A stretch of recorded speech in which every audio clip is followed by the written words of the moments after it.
Este programa es un producto de Agencia de Comunicación y Producción Ocio Noble. Sin conexión. Una respuesta casi elocuente dentro del dial para quienes se quedan sin el poder de la internet. Sin conexión. Sin conexión. El único programa del éter que no necesita módem. Sin conexión.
Para este segundo bloque vamos a revivir la entrevista que tuvo nuestro colega amigo de la casa. Estamos hablando de Café Azar, que para su programa Cultura en Movimiento entrevistó hace unos días nada más a Gabriela Martínez, la bajista de Las Pelotas. Nosotros aquí, en este bloque, la vamos a disfrutar. Sin conexión. Con la conducción del Negro Gutiérrez. Tenemos al teléfono a una de las figuras emblemáticas de la banda, a pesar de haber entrado después, o sea, de la creación de la banda. La banda es de 1988, estaba calculando hoy, son 35 años, y 5 años después más o menos entró la bajista de la banda, que es Gabriela Martínez, Gaby Martínez. ¿Qué tal, Gabriela? Café Azar te saluda. ¿Qué tal, Café? Un gusto estar charlando con vos. Sí, no entré al principio, pero ya llevo 30 años. Claro. Menos mal, ¿no? Pero además digo, 30 años y siendo quizás cuando uno imagina visualmente la banda, vos estás ahí, digamos, o sea... Sí, bueno, es que cuando yo entré a la banda, al ser una banda independiente, no tenía mucha difusión, ni ni se pasaban mucho los temas en la radio, no, o sea, por más que era una banda de nombre por venir del desprendimiento de Sumo, eso, más que el nombre, no, más que el reconocer el nombre, más que eso no había, no hacíamos shows pequeños, en lugares pequeños, y bueno, pero fuimos forjando una carrera juntos, ¿no? Una vida juntos. Claro. Sabes que yo justo desde la mañana que estoy diciendo, ¿cuándo fue la última vez que tocamos en Posadas? No me puedo acordar, o sea, me acuerdo de un show en la Costanera, precioso. Sí.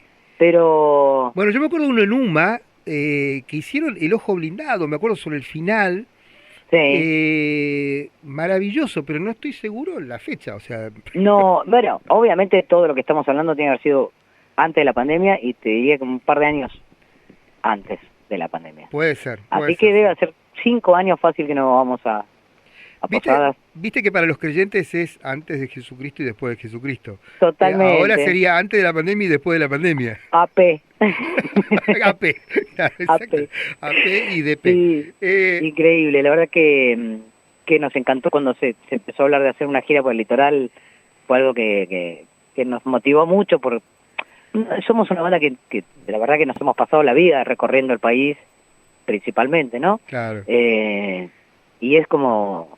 Es hermoso poder volver, las distancias en nuestro país son largas, son extensas, es caro mover un equipo de trabajo, y entonces la verdad que cuando se habló de poder armar esta gira, nos encantó la idea. Bien. Gaby, bueno, empezamos hablando y al toque salió la palabra, ¿no? El nombre de la banda Sumo. Vos que entraste después, ¿cómo viste el legado de Sumo en las pelotas? Si hay un legado... y si hay un legado en términos de lo musical, ¿viste? Porque esto es a veces algo que pienso, ¿no? ¿Qué quedó de Sumo en las bandas que se desprendieron después de Sumo y en este caso en las pelotas? Bueno, yo creo que en las pelotas siempre se dice que fue más lo místico, ¿no?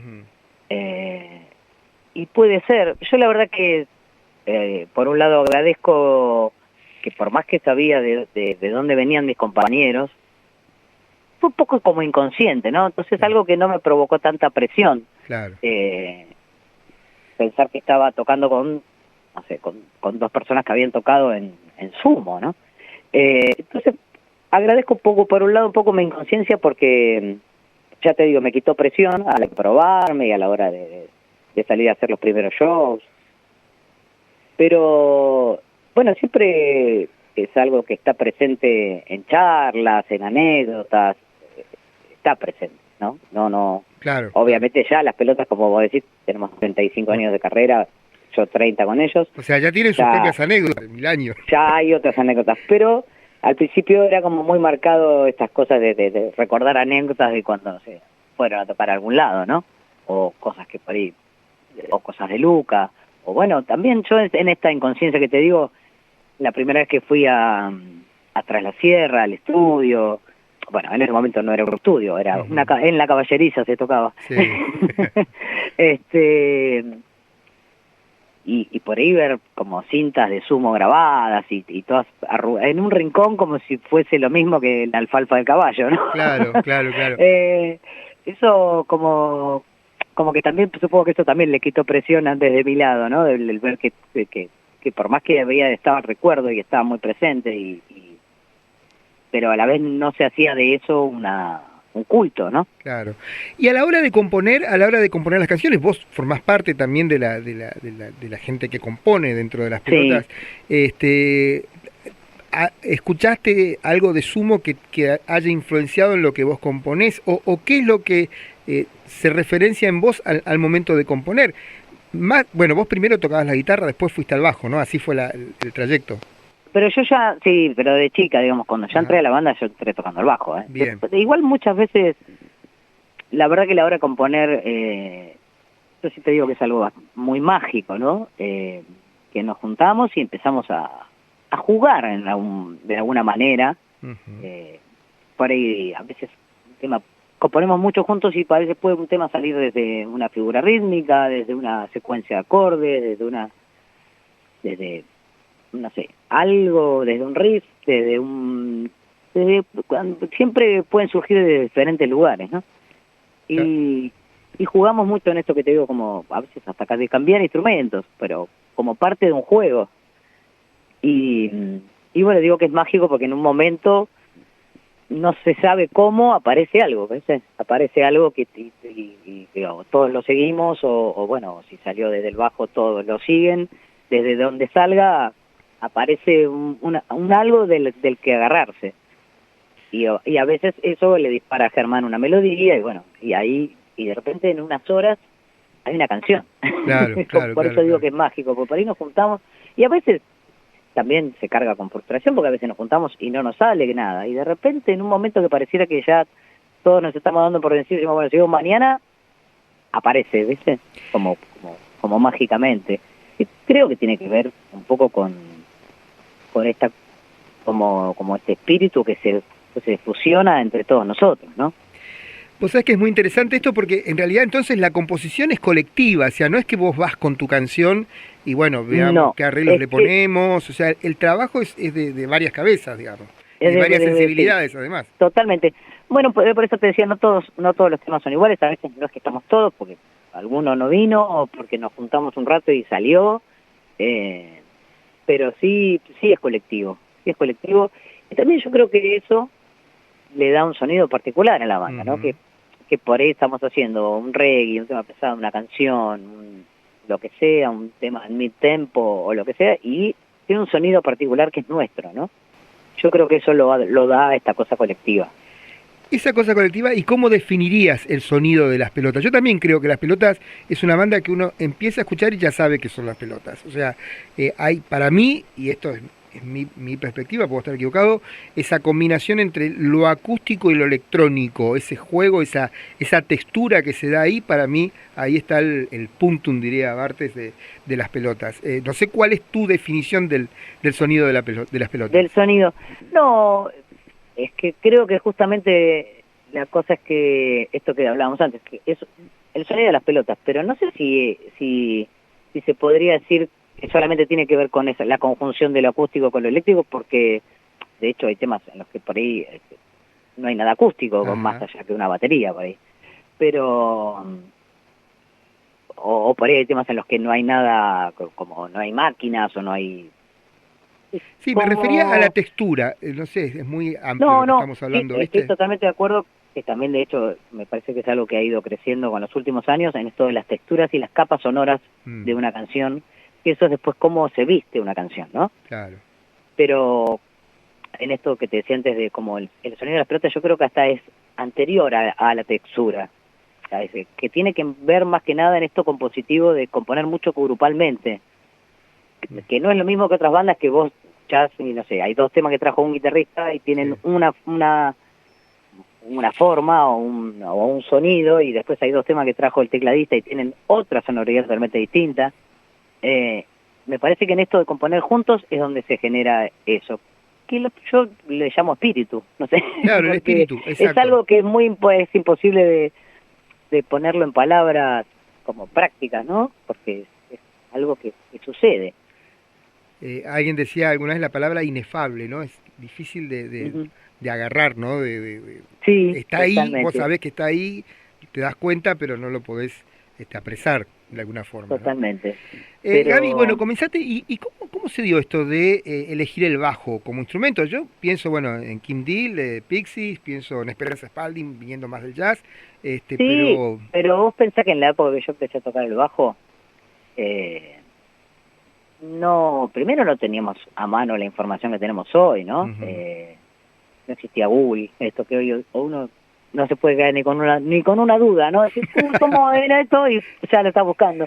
Eh, y no teníamos a mano tampoco, no nos llegaba tanta información de otros discos. Sí, uno podía decir, bueno, acá estaban las viudas e hijas, pero era otra Claro, cosa.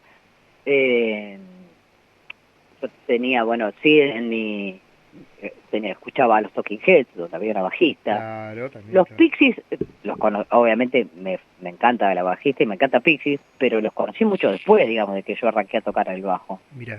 El bajo, o sea, yo de muy pequeña pedí que me lleven a estudiar guitarra, bueno, porque era lo que por ahí tenía, ya te digo, tenía 5 años, ¿no? Ni siquiera sabía de la existencia de un bajo, ¿no? Ujú. este Y por suerte mis padres me hicieron caso y me llevaron, me mandaban ahí a un conservatorio barrial, Ajá. y así arranqué a tocar la guitarra. Pero claro, bueno, ya de adolescente empecé a escuchar rock y mi cabecita se iba para el lado del bajo, ¿no? De escuchar qué es lo que hacía ese instrumento tan... que me llamaba tanto la atención.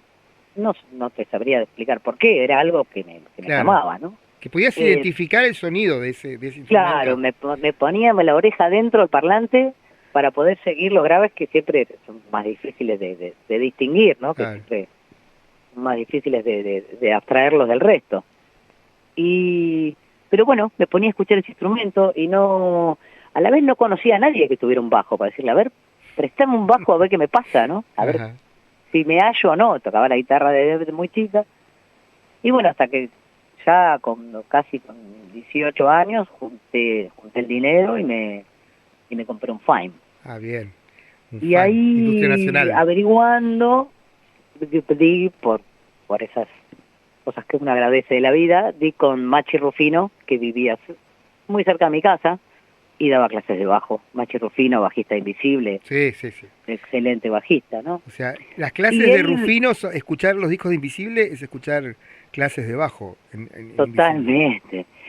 Pero él, aparte de ser un excelente bajista, era un excelente profesor y muy generoso, porque ya te digo, en ese momento que uno no accedía a material de otros, a poder escuchar, o sea, una clínica de bajo, no existía. Hoy, por esto, vos ponés YouTube, tal bajista, y vas Sí. a tener una clínica y lo vas a poder escuchar y lo vas a poder seguir. En ese momento no había nada. Y Machi, que era un gran melómano, tenía muchísima música, tenía un montón de información, tenía videos, y él, no sé, las clases duraban horas porque te compartía todo, ¿ves? Claro. Te compartía, y él, yo digo que me dio el amor por mi instrumento, ¿no? Claro. Que Ese maestro, diría, más de tipo oriental, ¿no? Que no solo da la técnica, sino también da, volvemos a hablar del espíritu, digamos, del instrumento y de la música. Exacto, total, sí, exactamente. No, un maestro, yo siempre digo que fue un maestro con mayúsculas, ¿no? Porque aparte de su conocimiento, su generosidad y su amor por la música y el instrumento, ni hablar. Bien. Gaby, ¿cuál va a ser el repertorio de las pelotas aquí en Posadas, teniendo en cuenta estos 35 años y la cantidad de canciones y de temas que tienen y que siguen produciendo? Seguimos produciendo, o sea que estamos realmente ahora terminando de darle forma a dos cosas nuevas, dos temas nuevos que grabamos. Claro, el último fue algo hecho en casa, ¿no? Algo así era, algo... El último, claro, mira, salió es así en el 20, justamente semana o 10 días antes de la pandemia, así que eso nos dejó un poco en el aire porque bueno, veníamos justamente con la presentación, íbamos a presentar el disco, nos íbamos a Europa y bueno, todo eso se frenó. Así que bueno, a Posadas vamos a llevar de todo, porque la verdad que hace mucho que no vamos, ni siquiera hemos podido presentar el último disco, ya tenemos canciones nuevas. En el medio hicimos el de versiones desde casa, que bueno, que fue una especie de, yo le digo, de trabajo terapéutico, ¿no? Ajá. Porque esto de que cada uno quedó encerrado en su casa, nosotros, bueno, con la distancia de la montaña, de los de la montaña y los de la ciudad, quedamos como muy aislados. Ni siquiera podríamos, digamos, hacer como hacían las bandas algunos streaming, porque no estábamos ni siquiera todos juntos en un lugar, ¿no? Así que ahí fue, en un momento fue como empezó como una, y si colgamos algo en la página, y bueno, y todos grabamos algo, y bueno, eso le dio camino a otro tema, y eso le dio camino a otro, y en un momento dije, bueno, ¿y por qué no hacemos un disco así, no? Cada uno desde su casa, proponiendo, bueno, a ver, tal tema, reversionemos tal tema de una manera acústica, desde tal instrumentación, y nos compartíamos los archivos por un Drive, ¿no? Por un Google Drive, y así fuimos haciendo un disco, que yo lo llamo que fue totalmente terapéutico, porque nos mantuvo unidos en un momento que estábamos todos tan distanciados. Y bueno, terminó siendo un disco que nos permitió después hasta trabajar un poco en la pandemia, aunque se tocaba muy poco y en situaciones con este aforo tan reducido que muchas veces no se podía ni siquiera llevar a cabo por los costos y eso, pero bueno, nos permitió después salir con un show donde la gente podía estar sentada, nosotros también, ¿no? Porque también decíamos que no vamos a salir a tocar un show eléctrico cuando la gente no puede ni levantarse porque te venían ¿te acordás? Con los punteros láser a decirte que te sientes. Sí. Sí, todas cosas que hoy nos parecen tan lejanas y no hace tanto, ¿no? Qué loco eso, ¿no? Sí. Pero bueno, así que la verdad que a Posada, imagínate que tenemos, después de tantos años, tenemos tantos temas que queremos tocar, que eso a veces es lo más difícil, elegir qué, ¿viste? Claro. Que, pensando en esto, ¿cuánto hace que no vamos? Muchas veces agarramos la lista que tocamos la última vez, pero bueno, ahora haciendo tantos años, para no repetirnos, ¿no? Para hacer, ahora en mayo tocamos en Plata y habíamos tocado en mayo el año pasado. Entonces dijimos, bueno, a ver, agarremos la lista del pasado y toquemos temas distintos. Claro. Pero bueno, habiendo tantos años del medio, habría que buscar dónde tendremos la lista de temas. Que ya se pone más difícil. Claro, escúchame, si no nos acordamos ni cuándo fue la ni última vez en Posadas. No, sabemos que en fue. algún lado lo puedo buscar, pero bueno, hoy no lo tenía tan a mano. Bien. Así que bueno, vamos a tocar un poco de todo, como repasando un poco de todo en esta historia extensa. Así que la gente esperemos que se acerque a escuchar un poco de todo nuestro recorrido. Bueno, Gabriela, muchas gracias por esta entrevista, por esta charla. Vos sabés que cuando, sabía que te iba a entrevistar, busqué algunos temas como para ilustrar la nota, como para compartir tema de las pelotas, y encontré este tema que me acuerdo cuando lo escuché me partió, lo escuché en la voz del Bocha Sokol, sé que vos también estuviste en la composición, que se llama Menos Mal. Menos Mal, Después encontré la versión en el DVD donde vos la cantás. ¿Dónde lo canto? ¿Qué significa ese tema para vos? Porque, digo, hablando de lo mágico de la composición, pero también cuando uno escucha la letra de este tema, es como que anticipa muchas cosas. Sí. Me dio esa sensación a mí, digamos. Ahora que la volví a recuperar y a escuchar de vuelta, dije, esto es increíble como anticipó, ¿no? Totalmente. Y ese tema, mira, lo compusimos después de un show. Nos fuimos para mi casa y de esta cosa que siempre uno queda después de un show con una adrenalina que es muy difícil bajar y dormirte, ¿no? Pero por tanta adrenalina y por tanta euforia. Y entonces me acuerdo que nos fuimos a mi casa y bueno, que en un momento, por esas cosas mágicas de la vida, yo agarré la guitarra y empezamos a como esto que te digo, nuevamente mágico, ¿no? Empecé a tocar algo y Alejandro me empezó a cantar y bueno, así se armó ese tema. Sí, ese es un tema, la verdad que me acuerdo la primera vez que salió el disco con ese tema cantado por Ale, que Andrea Pro me llama llorando por cómo lo había emocionado esa canción, ¿no? Y sí, es totalmente anticipatoria, podríamos decir. Gabriela, muchas gracias por esta entrevista. No, por favor, Café, un placer y espero verte en Posadas el 25. Dale, ahí estaremos. Dale. Muchas gracias. Sin Conexión, por LT17, Radio Provincia de Misiones.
No hacen falta palabras.